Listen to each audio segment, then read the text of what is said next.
Selamat siang pemirsa dimanapun Anda berada, sahabat wisata Misteri Sintang. Saat ini saya berada di Simpang 5, Kabupaten Sintang, Kalimantan Barat. Hari ini Selasa 9 November 2021. Kini kita tengah berada di Simpang 5, yang tepatnya di genangan banjir saat ini. Dan hari ini juga pemirsa dimanapun Anda berada, kami memberitahukan bahwa ada kedatangan tamu yang saat ini petugas keamanan dari pihak TNI Polri sedang menunggu kedatangan tamu, yaitu dari BNPB, Badan Nasional Penanggulangan Bencana, yaitu Bapak Ganip Warsito, yang saat ini meninjau lokasi banjir di Kabupaten Sintang, Kalimantan Barat. Demikianlah pemirsa dimanapun Anda berada, kedatangan beliau saat ini sedang ditunggu oleh pihak media untuk memintai keterangan dan laporan juga terhadap banjir yang saat ini terjadi di beberapa wilayah, yaitu Sintang, Kalimantan Barat. Saat ini beliau sudah sampai dan menggunakan mobil yang di depan, dan saat ini kami menunggu untuk memintai keterangan dari beliau.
Ini sesuai prediksi BMKG ini akan terjadi sampai dengan Januari Februari.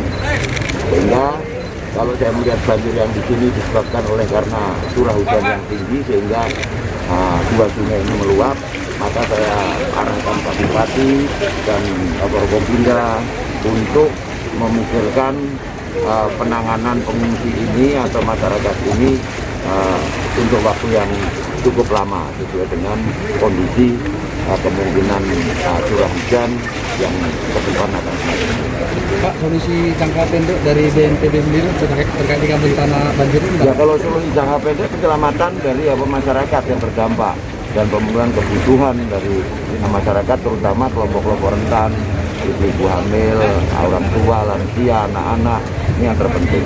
Pak, kemudian bencana bisa naik ke nasional enggak, Pak? Ya, Status bencana bisa naik ke nasional? oh tidak.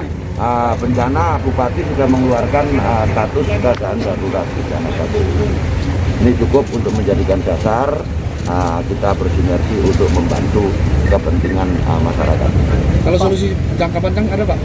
Jangka panjang tentunya kita sudah memiliki kajian-kajian sebenarnya. Ini kan terkait kalau bencana hidrometeorologi basah ini kan sebenarnya bencana yang bisa kita mitigasi atau kita antisipasi. Karena ini terkait dengan yang pertama masalah iklim cuaca, yang kedua masalah kondisi atau kebiasaan masyarakat, sehingga perilaku ini yang harus kita edukasi. Kemudian yang ketiga juga karena penggunaan lahan yang harus diatur, tata guna lahan ini harus betul-betul diperhatikan di dalam tentuannya, baik itu mana yang bagus untuk pemukiman, mana yang untuk fasilitas-fasilitas pendukungnya, ini harus betul-betul ditata. Artinya tata ruangnya yang harus Terkait bantuan dari pemerintah pusat kita Pak, apakah ada tambahan Pak, bantuan Pak? Ya, kita datang ke sini kemarin mulai dari Mensos dan menteri terkait, dan saya sekarang juga datang, bukan hanya datang melihat kondisi, dan kita juga memberikan bantuan sebagaimana yang menjadi tugas BNPB. Jadi dalam penanggulangan bencana itu kan ada 8 klaster untuk yang terlibat di dalam penanggulangan. Klaster untuk kesehatan tentunya dari Kementerian Kesehatan dan Dinas Kesehatan, UPD terkait, bantuan terkait dengan logistik, ini pakai BNPB, nanti juga pada proses rehabilitasinya, rekonstruksinya, kemudian terkait prasarana sarana ini juga menjadi tugas dari Kementerian PUPR dan jajaran di bawahnya dalam arti Dinas PUPR di sini. Kemudian juga dalam konteks penanganan pengungsi dan perlindungan ini ada di Kementerian Sosial. Oleh karenanya kemarin di Menteri juga sudah datang meninjau bagaimana pengungsiannya, bagaimana dapur lapangannya, dan juga memberi bantuan. Kemudian juga ada terkait dengan pendidikan, itu juga menjadi tugas Dinas Pendidikan untuk bisa menjadi leading sektor menangani masyarakat kita yang terdampak dalam pelaksanaan pendidikan. Kemudian juga ada kegiatan-kegiatan yang terkait dengan masalah penyelamatan dan pertolongan, itu juga menjadi tugas atau leading sektor dan Basarnas. Jadi dalam konteks manajemen kebencanaan kita tidak berdiri sendiri, masyarakat tidak berdiri sendiri. Artinya semua kementerian, lembaga dan dinas OPD yang ada di kabupaten yang terdampak itu akan bersinergi dengan unsur-unsur yang ada untuk membantu masyarakat. Pak, dampak La Nina ini kan seluruh Indonesia terjadi Pak. Ya. Mitigasi bencana ke depannya seperti apa Pak dari BNPB Pak? Jadi kita sudah membuat satu peringatan dalam konteks mitigasi jangka pendek ini.